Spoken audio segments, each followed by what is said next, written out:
through. You got Orangetheory is a 1-hour full body workout, and it's backed by science and tracked by technology. So that's what we say. We use our heart rate based interval training to get you up to orange zone for a couple of minutes in a workout and bring it back down. Best part about Orangetheory, it's for any fitness level. 30 seconds, you got a little bit of a rest. Our ideas for our control tactics training this month was to work on our tactical breathing, and we've talked about that a lot, and we've kind of thrown that phrase around, but we really haven't had a chance to practice it. We're about to go for that all-out effort.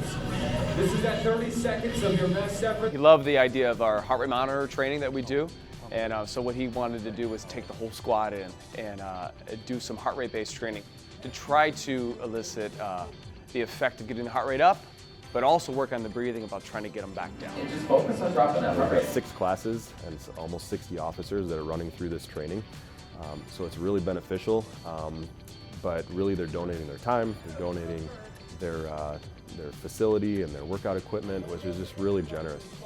To have an entire group of people, a dozen people online with monitors up on the, on the walls to be able to see where people are, very valuable. The heart rate monitor is the most important piece of equipment in the room because it's one for you as the member to go through it and to watch your own zones, but 2 for the coach because we look and see if you are overtraining or undertraining.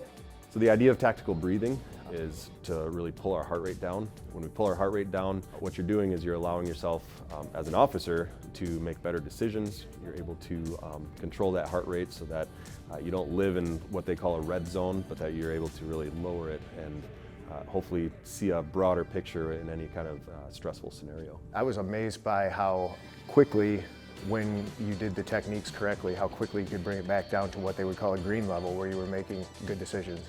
What was really cool today is particularly we had a big group in here. It was just seeing some of the camaraderie that us officers were able to have with each other. One thing with Orangetheory, it's not just you working out, you're working out with others. And it's motivating that way because you're not just alone in that. We're all in this together and we all have different goals, but it's a community atmosphere.